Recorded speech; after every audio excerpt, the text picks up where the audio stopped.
Bismillahirrahmanirrahim. Halo, assalamualaikum kawan-kawan. Perkenalkan, nama saya Nisa Latifah dari Prodi Ilmu Hadis STAI Persatuan Islam Garut semester 4. Oke kawan-kawan, pada kesempatan kali ini saya diberikan tugas oleh salah satu dosen saya di mata kuliah Sejarah Peradaban Islam, yang mana tugasnya adalah membacakan salah satu buku yang berjudul Sejarah Islam yang Hilang karangan Firas Al-Khatib, yang berisi tentang menelusuri kembali kejayaan Muslim pada masa lalu. Dalam buku ini terdapat 11 pembahasan, yang mana saya diminta untuk membacakan satu pembahasan dalam satu minggu. Dan untuk pembahasan pertama yaitu mengenai Arab pra-Islam. Oke kawan-kawan, disimak ya. Saya akan membacakan bagian daratan Hijaz yang bergunung dan kering bukanlah lingkungan yang memberikan kehidupan yang cukup. Terletak di bagian barat semenanjung Arab, daerah ini dapat dilukiskan dengan dua kata, kering dan panas. Pada musim panas, suhunya bisa mencapai lebih dari 30 derajat Celcius dengan kelembapan rendah. Jauh ke arah timur, bukit-bukit pasir menandai dataran tanpa ada tumbuhan hijau atau pemukiman tetap. Tetapi, dari daratan yang kejam ini, pada awal 600-an Masehi, bangkit sebuah gerakan baru. Gerakan ini akan mengubah haluan sejarah semenanjung Arab dan dunia. Luas semenanjung Arab lebih dari 2 juta kilometer persegi di pojok barat laut benua Asia. Letaknya yang di antara Asia, Afrika, dan Eropa membuat tanah ini memiliki hubungan unik dengan 3 benua dunia lama. Sekalipun posisinya strategis, Arab diabaikan sebagian besar orang luar. Orang Mesir kuno memilih meluaskan wilayah ke Bulan Sabit, Subur, dan Nubia daripada ke padang pasir Arab. Alexander Agung hanya melintasinya pada 300-an sebelum Masehi dalam perjalanan ke Persia dan India. Kekaisaran Roma yang hebat mencoba melakukan invasi ke semenanjung ini melalui Yaman pada 20-an sebelum Masehi. Tetapi mereka tak mampu beradaptasi dengan kerasnya daratan ini sehingga gagal menguasainya. Hampir tak ada yang bisa menyalahkan orang luar bila mengabaikan semenanjung Arab. Iklim keringnya sangat tidak ramah. Bahkan bagi para suku nomaden yang tinggal di sana, angin muson membawa hujan musiman ke pantai selatan semenanjung pada musim gugur. Tetapi hujan ini tertahan oleh dataran yang naik sehingga tak pernah bisa sampai ke Gunung Arab. Akibatnya, sebagian besar semenanjung tetap kering sepanjang tahun. Palung kering yang disebut wadis memanjang sepanjang daratan, tetapi hampir tak bisa dikenali sebagai sungai. Saat awan berkumpul dan turun hujan, wadis menjadi jalur air yang mengalir dan bermanfaat. Yang penting bagi pertumbuhan tanaman musiman sehingga bisa berkembang di daratan kering ini. Tetapi begitu musim hujan berakhir, wadis kembali ke keadaan biasanya, kering dan tak bermanfaat sebagai sumber air. Yang lebih bisa diandalkan adalah oais daerah subur kecil yang dikelilingi gurun yang sangat luas. Oais bisa menjadi tempat tinggal komunitas kecil atau tempat singgah orang yang bepergian. Tetapi oais jarang bisa menunjang masyarakat maju dan besar. Kebudayaan cenderung dibentuk oleh lingkungan tempatnya berkembang. Tidak terkecuali kebudayaan Arab. Segala hal tentang kehidupan orang Arab didasarkan pada lingkungan keras tempat ia tinggal. Karena ketidakmampuan gurun mendukung kebudayaan bermukim, orang Arab terus-menerus berpindah untuk mencari daerah subur bagi kelompoknya. Salah satu teori etimologi sebutan Arab bahkan mendasarkan bahwa kata itu sendiri berakar dari istilah bahasa Semit yang berarti berkelana atau nomaden. Orang Arab akan menghabiskan musim panas di sekitar oais atau sumur manapun yang dapat diandalkan tahun demi tahun, sambil berusaha menjaga bahan makanan yang persediaan air dengan hidup sehemat mungkin. Setelah melewati musim panas, mereka akan bermigrasi ke selatan, dekat Yaman, tempat turunnya hujan pada musim semi dan tanah subur untuk ternak mereka.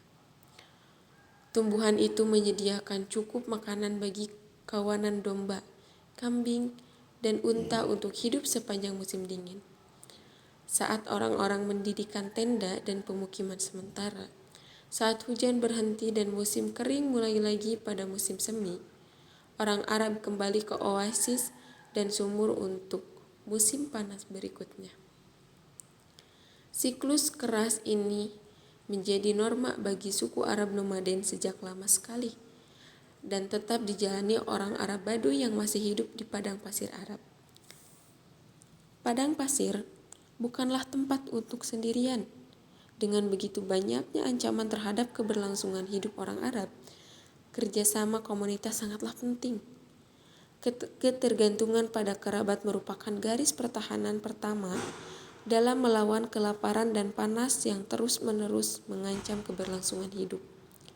Keluarga diharapkan bisa berbagi bahan makanan serta tempat berteduh, dan konsep individualisme murni sangat tak disukai. Dalam bahasa Arab pra-Islam, keramahan sangat penting sehingga tamu di rumah seorang Arab dijamin keamanan dan perlindungannya selama paling tidak 3 hari.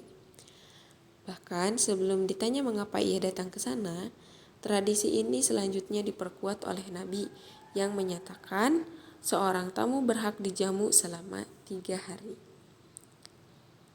Nah, keluarga dan sampai tingkat tertentu atau suku menjadi unit terpenting dalam masyarakat Arab. Sekelompok keluarga bepergian bersama-sama dan disebut kabilah atau klan.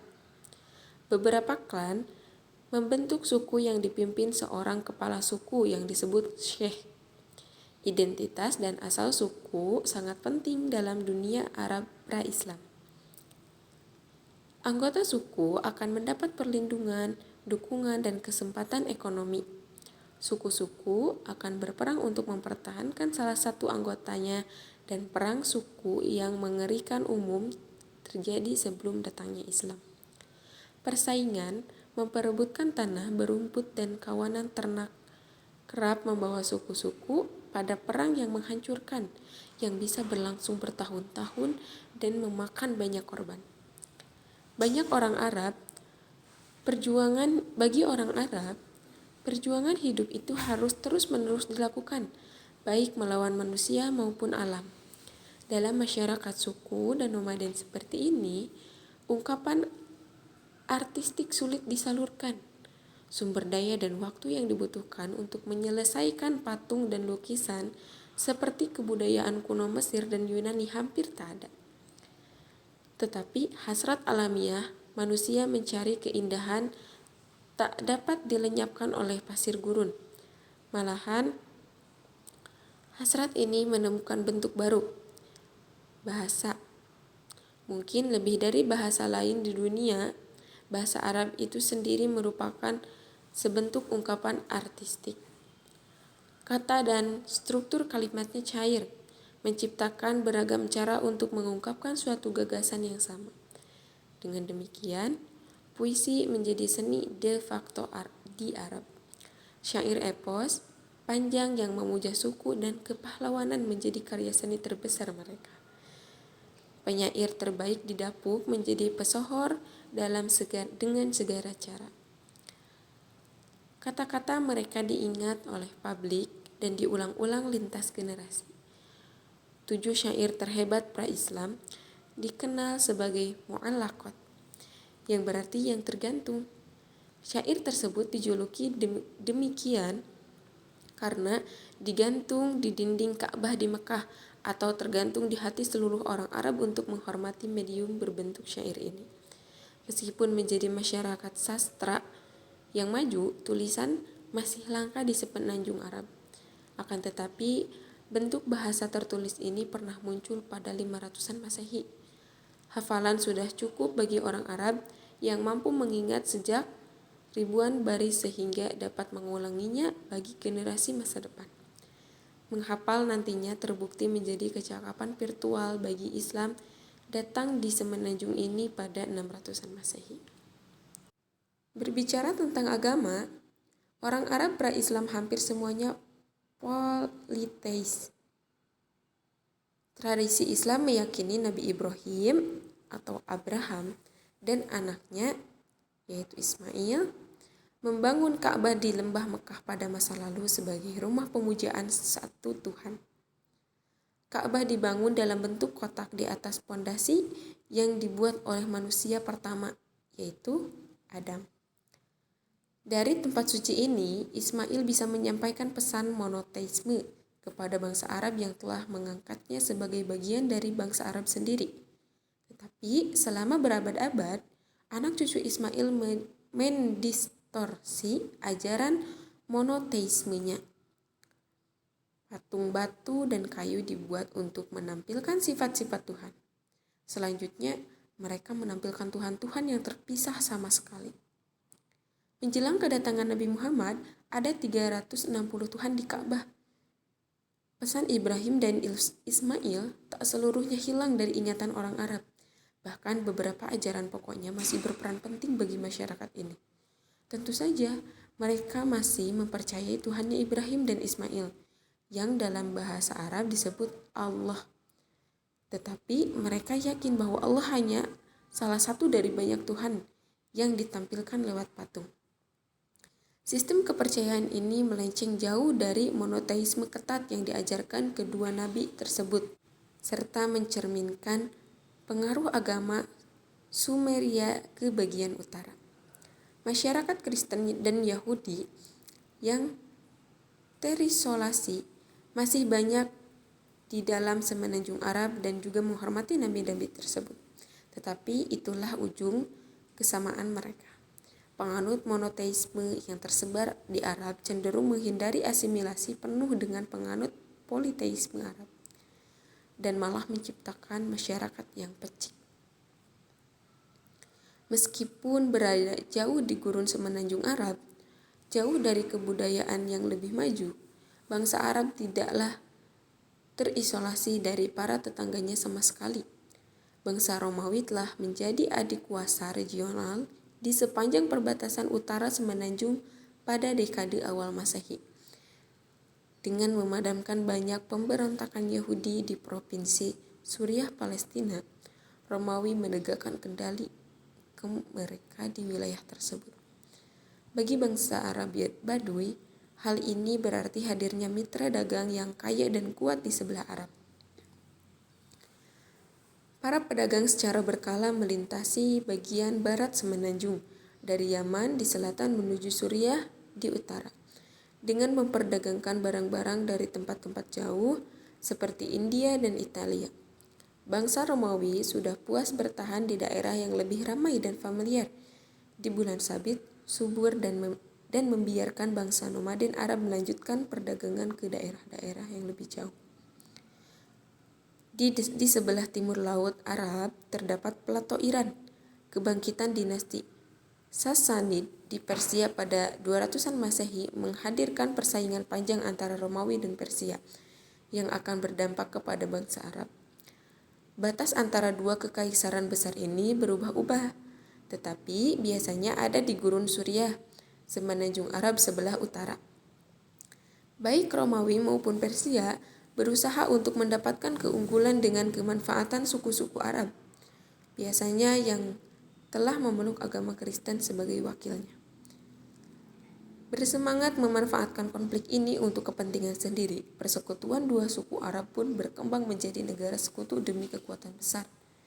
Penguasa Ghassanid mendirikan kerajaan dalam bentuk yang sekarang terdiri atas Yordania, Suriah, dan Palestina.